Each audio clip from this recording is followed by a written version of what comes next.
जातिवाद की छाती पर बिरसा फूले अंबेडकर। इस इंसान होने के एक अपराध का कितनी बार सजा दोगे? इस देश में मिडिल क्लास होने का कितनी बार सजा दोगे? इन बेईमानों की चालाकी देखिए, इन भेड़ियों की चालाकी देखिए कि मुंह में घास दबा करके, बाबा साहब के फोटो के ऊपर माला चढ़ा करके, हमारे ही बीच के होने का नाटक करके सत्ता पे बैठे हैं। तुमसे हम नहीं डरने वाले हैं, खुल्लम खुल्ला बोलते हैं। अगर तुमने चोरी की है तो दिन के उजाले में भी और रात के अंधेरे में भी तुमको चोर बोलेंगे। तुमको जितना जोर लगाना है जोर लगाना। डबल इंजन की सरकार मतलब 4 लोगों का व्यापार। 2 बेचता है अमित शाह और मोदी, 2 खरीदता है अंबानी और अदानी। यही सच्चाई है। चंदा लेकर के देश बेचने वाले देशभक्ति का सर्टिफिकेट बांट रहे हैं। कम्युनिस्ट, कांग्रेसी, बीजेपी, भाजपाई, शिव सैनिक, एनसीपी, राष्ट्रवादी सब शामिल है। जब जन्म हमारे हाथ में नहीं है तो फिर हमारे जन्म के आधार पर हमारे साथ भेदभाव क्यों करते हो भाई? एक सीधी और सिंपल बात है। और जब हम अंग्रेजों के खिलाफ लड़ रहे थे, यह समझने वाली बात है कि जो बात हमको हजारों साल से समझ में नहीं आ रही थी, वो अंग्रेजों के 200 साल में हमको समझ में आ गई।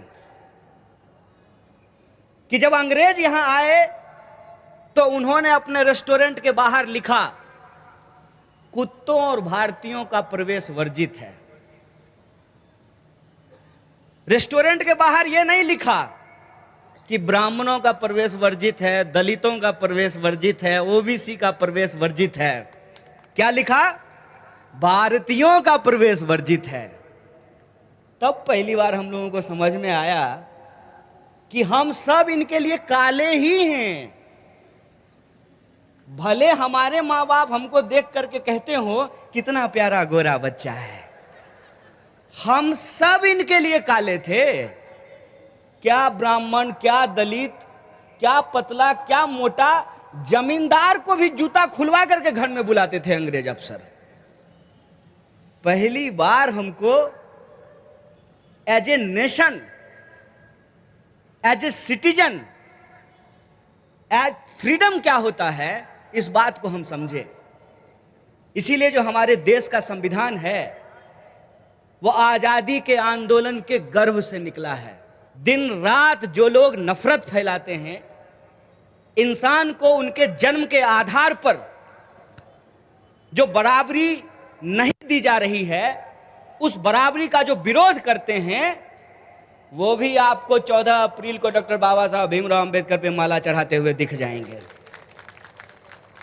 वो लोग जो अपने घर में बराबरी का अधिकार नहीं दिए हैं, अपनी संगिनी को, अपने बच्चों को, अपने भाइयों को, अपने रिश्तेदारों को, वो भी फेसबुक पे डॉक्टर बाबा साहब अमर रहे ऐसा करते हुए दिखाई देंगे।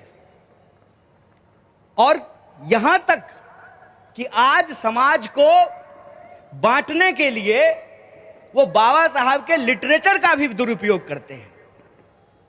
मैं जो है एक सत्ता में बैठे हुए व्यक्ति का भाषण सुन रहा था। वो कह रहे थे कि बाबा साहब का विचार थॉट्स ऑन पाकिस्तान में जो लिखा हुआ है उसको पढ़िए। मेरा मन किया कि मैं रिमोट को यहीं पे पोज करूं और इससे पूछूं कि अरे सिर्फ थॉट ऑन पाकिस्तान ही क्यों पढ़ेंगे? उससे कम में कम शब्द में 22 प्रतिज्ञा जो लिखा हुआ है, एक बार उसको तो पढ़ करके दिखाओ हमको। ये जो चालाकी है, ये जो धूर्तता है, इस धूर्तता को आपको समझना पड़ेगा। और ये धूर्तता उस स्तर पे है कि आपको कई बार जिनका ना गांधी से कुछ लेना देना है, ना बाबा साहब से कुछ लेना देना है, वो सबसे ज्यादा बाबा साहब और गांधी का बॉक्सिंग कराते हुए आपको नजर आएंगे। जिनका नेहरू से कोई लेना देना नहीं है, सरदार पटेल से कोई लेना देना नहीं है, सुभाष चंद्र बोस से कोई लेना देना नहीं है, उनको आप देखेंगे कि आपस में इनका क्रिकेट मैच कराते हुए आपको नजर आएंगे। और मजेदार बात जान लीजिए, जो इस बंटवारे के खिलाफ बोलते हैं जो लोगों के भीतर मानसिक गुलामी फैलाई जा रही है, उस गुलामी को समाप्त करके आजादी का तराना गाते हैं, जो कहते हैं कि भेदभाव मत करो, हम सब भारत के लोग हैं, हमारा जो बुनियादी हक है रोजी रोजगार का, रोटी कपड़ा मकान का, शिक्षा स्वास्थ्य सड़क बिजली पानी का, उसका मुकम्मल इंतजाम करो, उनको देशद्रोही कहा जाता है। और चंदा लेकर के देश बेचने वाले देशभक्ति का सर्टिफिकेट बांट रहे हैं। इस परिस्थिति में आज हम खड़े हैं कि सच बोलने वालों को जेलों में बंद कर दिया गया है और बड़े बड़े झूठे जो हैं वो पार्लियामेंट में खड़ा होकर के भाषण दे रहे हैं। हमारे यहाँ एक शायर हुए दुष्यंत कुमार, हिंदी पट्टी में लोग उनके बारे में काफी पढ़ते लिखते हैं। उन्होंने कहा कि कहां तो तय था चिरागा हरेक घर के लिए, कहां चिराग मयस्सर नहीं शहर के लिए, कहां हम चांद पर जाने के बाद मंगल पे जा रहे थे, कहां हम IIT IIM बनाने के बाद हम तमाम साइंटिफिक चीजों में आत्मनिर्भर हो रहे थे, कहां महंगाई की, बेरोजगारी के ऊपर लगाम लगा करके भारत विश्व शक्ति बनने की तैयारी कर रहा था। वापस से इस देश की जो बुनियाद है, उस बुनियाद को अपने दोस्तों के हाथ में के हवाले किया जा रहा है, उसको बेचा जा रहा है।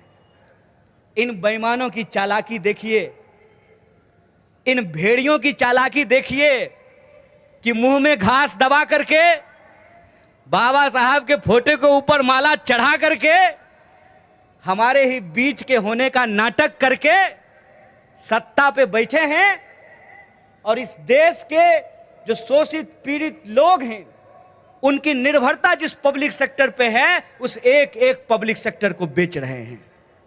आप हमको सोच करके बताइए, जब एयर इंडिया भारत सरकार का नहीं है तो विमान मंत्री सिंधिया का लेकर के क्या करेंगे? जब नहीं है एयर इंडिया तो क्या करेगा ज्योतिरादित्य सिंधिया? ये सोच करके मुझे बताइए कि जब हमारे पास रेलवे ही नहीं बचेगी तो रेल मंत्री क्या करेगा? जब हमारे पास BSNL ही नहीं बचेगा तो कम्युनिकेशन मिनिस्टर क्या करेगा? जब आप शिक्षा को बेच ही देंगे तो एजुकेशन मिनिस्टर क्या करेगा? और कहते हैं कि सब कुछ के लिए आत्मनिर्भर बनो, तो आप भी आत्मनिर्भर बन जाओ। आपको भी देश का प्रधानमंत्री होने का क्या जरूरत है?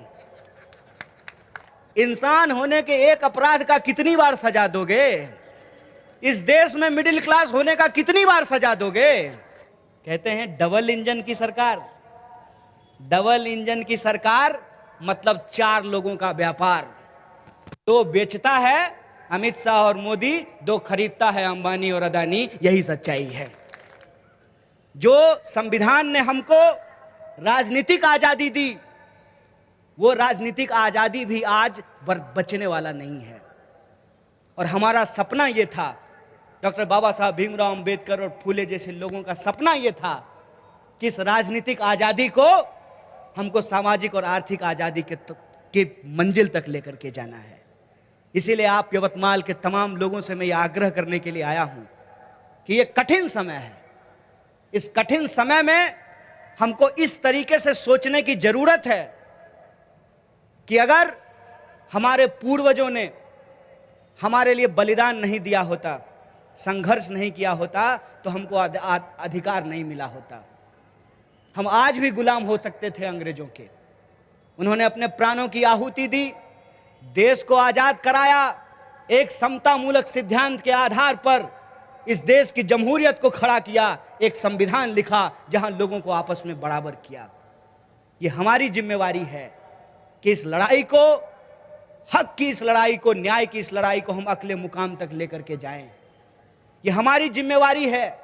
ठीक उसी तरीके से कि अगर ओपनर आया है, 100 रन मार करके गया है, 350 रन का स्कोर है, टारगेट है, तो उसके बाद के आने वाले बल्लेबाजों को 250 रन बनाना पड़ेगा, तभी हम मैच जीतेंगे।